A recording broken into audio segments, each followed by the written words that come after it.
Salon africain de l'agriculture et opérer une réforme profonde du SILS. C'est là le fil conducteur de la session extraordinaire du Conseil des ministres de l'institution. La tenue prochaine de la conférence des chefs d'État et de gouvernement est aussi en préparation. Les échos en ouverture d'édition. Trouver des remèdes aux maux qui minent la santé, des maux nommés mortalité infantile et maternelle, morbidité élevée des maladies transmissibles ou non, ou encore l'accès à des soins de santé. Il y a de la matière pour le premier congrès de santé publique ouvert ce jour. Et pour en parler, nous avons sur ce plateau Nicolas Méda, professeur titulaire de santé publique. Il est le vice-président du comité national d'organisation du congrès. Bonsoir, professeur. Bonsoir, madame Ouattara. Je reviens à vous dans un instant. Il en a fait son art et aujourd'hui il s'illustre parmi les meilleurs. Désiré Bazier, burkinabé et producteur de vin en Italie, s'en tire à bon compte. Parti d'une situation d'immigré il y a de cela 10 ans, il est aujourd'hui à la tête d'une entreprise de 5 millions. Portrait d'un battant depuis le Massa Centro en Italie en fin d'édition. Une fois de plus, bonsoir et merci de nous suivre. C'est à la primature que nous ouvrons ce journal avec la journée chargée du Premier ministre Christophe Dabiré. Le chef du gouvernement a reçu les ambassadeurs du Danemark, du Royaume du Maroc et les ministres en charge de l'agriculture des pays du SILS. Le résumé de toutes ces audiences avec Jean-Eudes Bayala et Amadou Marcel Tau. Dans sa série d'audiences accordées en ce jour, le chef du gouvernement prête d'abord une oreille attentive à la délégation du SILS. En réunion extraordinaire du Conseil des ministres, le comité restitue le niveau d'évolution des travaux au Premier ministre. À l'occasion de cette réunion, Son Excellence le Premier ministre a bien voulu nous accorder une audience pour d'une part nous encourager dans les travaux que nous sommes en train de mener et d'autre part nous donner un certain nombre de conseils et de directives susceptibles d'améliorer le travail que nous sommes en train de faire, dans la perspective de faire des propositions alternatives sur la situation que traverse le SILS en tant qu'institution. Autre personnalité reçue, l'ambassadeur du Royaume de Danemark. Le diplomate, pour sa première visite officielle, est venu réitérer l'engagement de son pays pour une meilleure coopération avec le Burkina Faso. Une discussion sur les priorités de l'appui du Danemark dans les programmes du pays. Nous appuyons les plans nationaux et les stratégies de Burkina Faso, surtout dans les thématiques de l'eau, de l'agriculture, du secteur privé et la bonne gouvernance, c'est-à-dire coopération avec le ministère de Justice, le ministère de Sécurité. De coopération bilatérale, il en a été question également ce matin entre Christophe-Marie Dabiré et l'ambassadeur du Royaume du Maroc. Pour Youssef Slaoui, ce tête-à-tête augure une meilleure offre dans le domaine de la formation pour le peuple burkinabé. Et avant cette audience, justement, les hôtes du Premier ministre étaient au Conseil extraordinaire des ministres des pays du SILS. Il y était question de réforme profonde de l'institution pour un nouveau schéma administratif, institutionnel, organisationnel et financier. L'on a aussi parlé de l'institutionnalisation du Salon africain de l'agriculture et de la tenue prochaine de la conférence des chefs d'État et de gouvernement. L'ouverture des travaux avec Oscar Soulama et Mamadouba. La vie et le renouveau du comité permanent inter-État de lutte contre la sécheresse au Sahel, SILS, au centre de ce conseil extraordinaire des ministres. La réforme vise à renforcer la résilience des populations vulnérables des pays membres. La démarche se veut méthodique avec des résultats probants. Un nouveau cadre institutionnel, organisationnel et administratif pour le SILS. Une gouvernance cohérente, efficace et homogène, un nouveau cadre juridique, un modèle financier pérenne. L'ambition est de tracer des sillons d'un SILS résolument tourné vers le futur au service des États membres. En droite ligne des idéaux de ses pères fondateurs, nous devons avoir à l'esprit de faire du nouveau SILS un puissant instrument technique au service de la région dans la mise en œuvre des politiques de développement durable et de l'adaptation au changement climatique.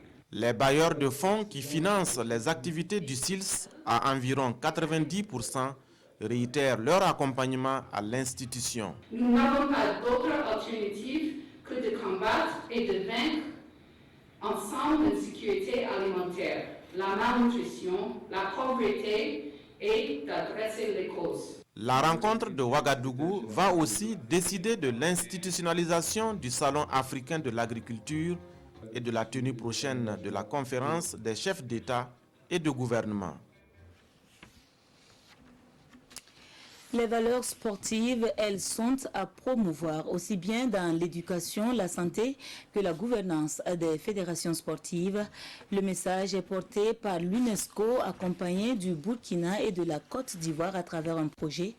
Pour l'instant, il est à la phase de la mobilisation des ressources et pour cela, une table ronde est organisée à Ouagadougou. Le lancement des travaux présidé par le Premier ministre avec Amadou Ilboudo et Salif Ouedraogo. L'éducation physique est un tremplin pour inculquer des valeurs sportives aux scolaires. C'est un projet porté par le Burkina Faso et la Côte d'Ivoire sur initiative du Bureau régional multisectoriel de l'UNESCO. Il a pour objectif de faciliter l'accès au sport à tous et surtout favoriser l'inclusion sociale. Le sport permet d'avoir un esprit sain dans un corps sain pour que les enfants qui sont à l'école puissent être mieux disposés à apprendre. Il y a cet autre apport qui est la contribution du sport à la création de la cohésion sociale, de la paix et de la solidarité, du vivre ensemble dans notre région. Après les réflexions, place aux actions et c'est à Ouagadougou que débutent ces actions avec la tenue de la table ronde de la mise en œuvre de ce projet régional intitulé « Promouvoir les valeurs du sport dans l'éducation, la santé et la gouvernance des fédérations sportives ». Et le projet qui a été initié par l'UNESCO, comme vous l'avez entendu, vise justement à promouvoir le sport dans tous les ordres d'enseignement au niveau de nos différents pays, pour faire en sorte que les jeunes qui sont à l'école puissent contribuer à leur développement physique et faire en sorte qu'ils puissent participer aux actions que nous menons. Ensuite, il s'agit d'apporter une caution à l'amélioration de la gouvernance, des fédérations, en faisant en sorte qu'il y ait une véritable promotion du genre et particulièrement la participation des femmes à cette gouvernance-là. Cette table ronde permettra sans doute aux initiateurs du projet de définir clairement une feuille de route pour sa mise en œuvre. Avec un budget prévisionnel de plus de 2 milliards de francs CFA, le projet s'étale sur 3 ans dans 6 pays pilotes, à savoir le Bénin, la Côte d'Ivoire, le Ghana, le Libéria, le Sénégal et bien sûr le Burkina Faso. Dans l'offensive pour relever les défis majeurs de la santé publique, les professionnels du domaine, ils se sont donné rendez-vous à Ouagadougou pour tenir leur premier congrès dit de la santé publique. Ils viennent des pays de la sous-région et veulent promouvoir la santé par la résolution des questions qui se posent. La rencontre ouverte cet après-midi est prévue pour durer 72 heures. La cérémonie d'ouverture avec Aras Manezoundi et Zalissa Sanfo. C'est le tout premier congrès burkinabé de santé publique et il pose ici le diagnostic de la contribution de la santé publique au développement des systèmes de santé. Des maladies transmissibles à celles non transmissibles, de la santé maternelle et infantile en passant par la santé environnementale. Les performances des systèmes de santé de la sous-région passeront sous les lentilles de ces spécialistes. Et c'est un espoir pour l'amélioration du système de santé qui est suscité. La santé publique étant vue ici comme l'outil privilégié pour relever tous les défis en matière de santé. La santé publique est à la base de tout. C'est la santé publique qui permet de d'écrire les stratégies et d'opérationnaliser les stratégies pour la résolution des problèmes de santé des populations. 3 jours de réflexion. 3 jours de partage d'expériences sur la santé publique. Un premier pas au Burkina Faso, mais un pas qui était vivement attendu. Toutes les disciplines médicales organisent des congrès, ce qui permet de réfléchir sur des questions et d'avancer. C'est jusque-là la santé publique, discipline transversale, n'avait pas organisé un tel congrès. Ce qui nous a amené à organiser ce congrès, à réfléchir sur le thème qui est la contribution de la santé publique au développement des services de santé.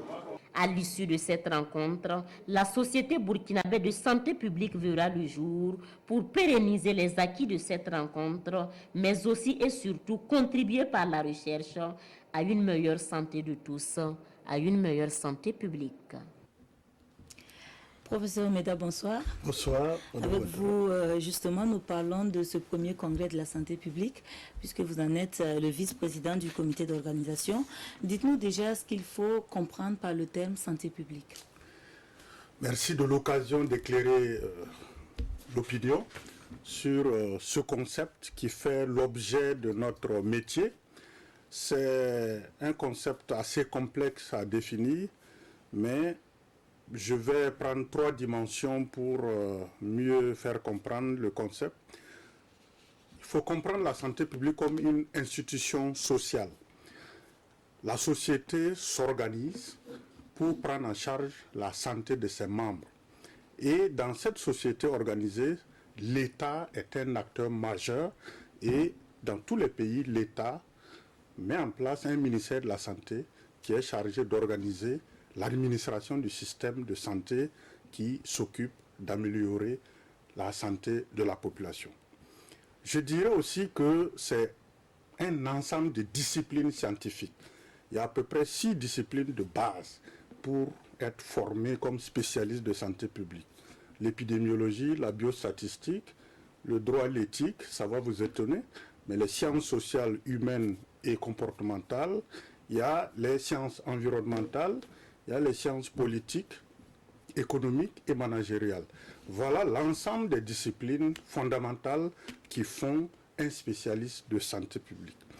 Troisièmement, il y a la troisième dimension, c'est un champ de pratique qui permet de délivrer des prestations de santé publique à travers la prévention, ça vous connaissez, à travers la promotion de la santé, ça vous connaissez, à travers la promotion de la protection de la santé, vous connaissez, et à travers aussi la surveillance de l'état de santé de la population pour détecter toute menace et répondre à temps.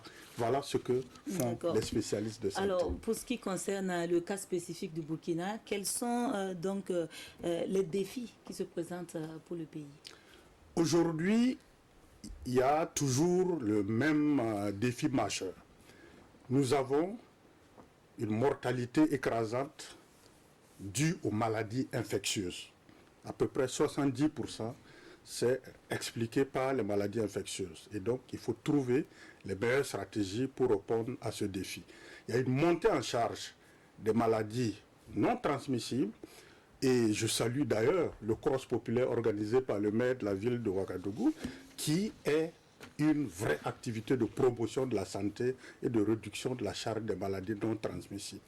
Le troisième défi, c'est vraiment toutes les déficiences nutritionnelles qui restent toujours un problème avec la malnutrition qui empêche les enfants de bien se développer. Et le quatrième défi auquel le système de santé, la santé publique fait face, c'est la qualité de nos systèmes de santé. Et c'est justement le thème de ce congrès, comment les spécialistes de la santé publique peuvent œuvrer à améliorer le système de santé dans un pays. Justement, une bonne transition pour nous dire un peu à quel résultat il faut s'attendre à l'issue de ce congrès qui est le premier.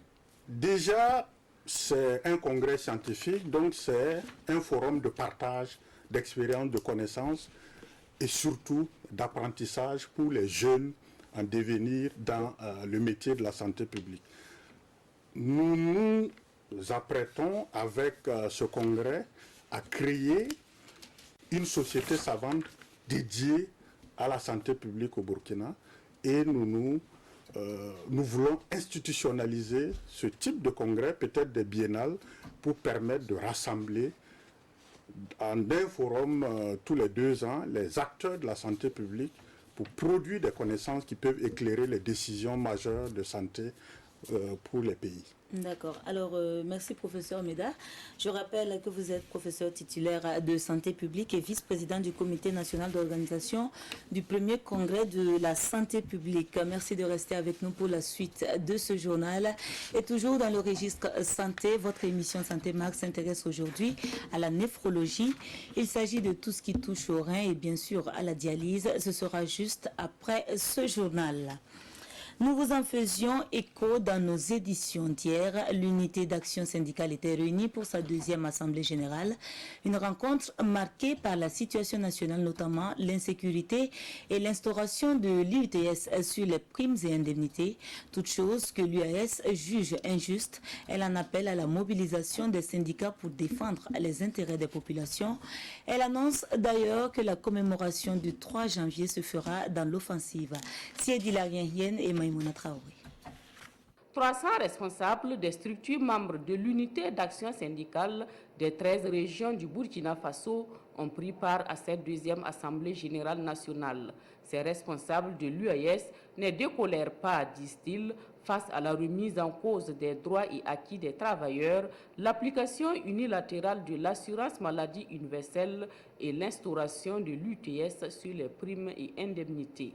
Sur la base de simulation des dispositions que prévoit le gouvernement sur cette question, l'exposé a montré que, premièrement, pour les fonctionnaires de catégorie P1, P2, U, A et B, l'impact additionnel des nouvelles dispositions, écart de surplus d'UTS à payer, varie respectivement par mois de plus de 175 000 à 6 000 francs CFA.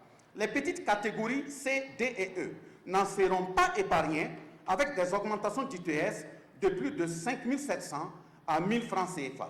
Pour certains corps bénéficiant d'indemnités spécifiques, l'impact sera encore plus important. Pour les travailleurs du privé, le rehaussement des tranches d'exonération des indemnités n'a pas d'impact significatif sur l'UTS à payer. À cette question, il faut ajouter d'autres taxes et impôts. L'Assemblée générale a examiné les préoccupations importantes de l'heure du mouvement syndical. Il s'agit entre autres du blocage de la révision du Code du travail, de la non-mise en œuvre d'engagements importants du gouvernement. Selon l'UAS, la situation nationale est marquée par une aggravation de la situation sécuritaire et une multiplication des atteintes aux libertés démocratiques et syndicales. L'Assemblée générale entend relancer le gouvernement pour la reprise de la rencontre gouvernement-syndicat avec au centre la revendication sur l'UTS. L'UAS appelle donc ses militants à la mobilisation pour la défense des intérêts des travailleurs et des populations. Dans cette dynamique, ils se sont donné rendez-vous le 3 janvier prochain pour la commémoration du soulèvement populaire de 1966. Anciens travailleurs, ils semblent voir enfin le bout du tunnel. Leurs préoccupations durent des décennies alors qu'ils restaient en quête d'une oreille attentive et surtout d'une solution. Les travailleurs déflatés suite au programme d'ajustement structurel reprennent espoir avec la main tendue du H-Kroon. 3 jours d'échange leur sont consacrés pour exposer leurs difficultés et dégager des voies de résolution. Amadou Ilboudo et Sanoua Christine Koulibaly. Ils sont des travailleurs dits déflatés suite au programme d'ajustement structurel PASS. Face à eux, Basile Kissou et Bonoudaba Dabiré, 2 acteurs clés de la mise en œuvre du programme, considérés à tort ou à raison comme un bradage du patrimoine national au détriment des travailleurs. Sous la houlette du Haut Conseil pour la réconciliation et l'unité nationale, ils se parlent pour dégager une compréhension partagée du PASS afin d'aller vers des propositions de solutions aux préoccupations des travailleurs. Nous avons beaucoup appris. Et par rapport à ça, nous espérons que tout ce qui a été dit va nous permettre d'avoir des éclaircissements sur nos dossiers et de parvenir vraiment à un traitement rationnel, judicieux et diligent. Un traitement rationnel du dossier, voilà qui anime également le H-Kroon, qui dit avoir reçu des échanges de 3 jours, les pièces manquantes, pour avancer dans le dossier. Il reste de regarder chaque situation, d'analyser et au bout du compte, de prendre le chemin qui va apparaître au H-Kroon, être celui qui, 1, tient compte évidemment des cas qui sont traités, des torts qui ont été causés, pour faire les propositions, et 2, de faire en sorte aussi que dans le traitement, nous puissions faire des propositions qui ne fassent pas oublier l'aspect de réconciliation nationale. En rappel, ils sont plus de 7000 travailleurs, tous secteurs confondus, à avoir vu leur vie professionnelle basculer du jour au lendemain suite au pass. 7000 travailleurs qui attendent tout ou reliquat, soit des droits légaux, soit des indemnités spéciales de licenciement ou tout simplement l'application de décisions judiciaires. S'il est important de résoudre les difficultés pour favoriser une cohésion sociale durable, il est tout autant de cultiver la transparence et la redevabilité, pour l'atteinte du même objectif. Deux attributs de la bonne gouvernance enseignés au cours de la deuxième conférence nationale sur la redevabilité, fruit du tandem État-organisation de la société civile. Les détails avec Bernard Kumbelem et Peggy Ouedraogo. Bien plus qu'une exigence, elle est un devoir de gouvernance. La redevabilité est pour une seconde fois au centre d'un cadre de réflexion auquel participent gouvernants et gouvernés. La conférence nationale sur la redevabilité sociale est voulue cette année pour susciter la culture de la transparence. Nous sommes comme toujours dans une jachère, parce que vous savez, dans l'administration publique, c'est plutôt la culture du secret qui prévaut. Alors, quand on sait que c'est un champ commun, il est bon qu'autant de citoyens que nous sommes, nous pouvons nous mettre ensemble pour construire notre pays. Et si nous devons nous mettre ensemble pour améliorer la gestion de la chose publique, il ne devrait pas avoir des secrets d'une certaine nature. La bonne foi de l'État est ici affichée. La conférence est placée sous la présidence des plus hautes autorités nationales. Aussi, le projet de gouvernance économique et de participation citoyenne se veut une autre preuve. Un fonds d'intervention rapide en faveur des OSC est mis en œuvre pour porter des projets innovants sur la participation citoyenne. Les travaux de cette conférence nationale sur la redevabilité et la transparence vont durer 2 jours. Outre le thème central, les communications vont également porter sur l'offre de redevabilité, les mécanismes de gestion des plaintes et le suivi de l'offre du service public. La situation énergétique dans l'UEMOA en temps réel sur une plateforme web fonctionnelle, c'est possible et c'est effectif. C'est l'une des avancées notables dans l'accès universel à l'énergie, des résultats de 4 années de mise en œuvre du projet Système d'information énergétique de l'UEMOA. Ce 18 décembre, un séminaire national permet aux acteurs de capitaliser les acquis et se projeter dans l'avenir. Roger Kam et Sekou Zongo. C'est un séminaire national 2019 qui présente les résultats du système d'information énergétique du Burkina. Et à cette rencontre, les acteurs clés du domaine de l'énergie bonifient les résultats engrangés. Il y a le portail web qui est déjà mis en place. Il y a déjà donc les mécanismes qui sont déjà développés au niveau donc, du ministère. Nous avons déjà fait un séminaire en amont au niveau donc, du ministère pour préparer tout cela. Et je pense que tout cela nous a permis déjà de mettre en place une base de données. Ce sont des avancées significatives qui vont nous permettre l'un dans l'autre de pouvoir donc nous intégrer dans l'espace d'information énergétique sous-régional. Et cela va nous permettre de consolider les acquis que nous avons, mais aussi de nous projeter vers l'avenir de façon sereine. Les données statistiques sont importantes pour la planification en vue d'atteindre l'accès universel à l'énergie. Et ce séminaire entend pérenniser les acquis du système d'information énergétique du Burkina. Le projet Système d'information énergétique est mis en œuvre par l'Organisation internationale de la francophonie. Il est sous la tutelle de la Commission de l'Union économique et monétaire ouest-africaine, UEMOA. Le virtuel également mis en exergue pour cette fois-ci attirer les investisseurs. C'est à travers une plateforme appelée Portail d'entrée au Burkina. Elle facilite l'accès en ligne des documents de commerce. Le lancement est intervenu ce 17 décembre conformément à la vision de développement et de modernisation des services du ministère du Commerce et de l'Industrie. Béléman Nestor Toui. Le portail d'entrée au Burkina, désormais fonctionnel depuis ce 17 décembre, c'est un espace virtuel qui vise à moderniser les services publics du ministère en charge du commerce, de l'industrie et de l'artisanat. Le lancement officiel de ce portail vise à attirer les investisseurs au Burkina et pour sa phase pilote, 3 axes sont disponibles. Il s'agit du certificat d'origine des marchandises, de l'autorisation spéciale d'importation et de l'autorisation d'exercer le commerce en ce qui concerne les étrangers. Selon le ministre Aruna Kabouré, le portail d'entrée au Burkina va aussi permettre la traçabilité des traitements des dossiers, la sécurisation et la consultation des documents, la soumission à distance des formalités, sans oublier le gain de temps. Il est accessible en un clic sur le site www.peb.bf. 5 bougies pour le secrétariat permanent du G5 Sahel et une commémoration qui se fait dans la solidarité.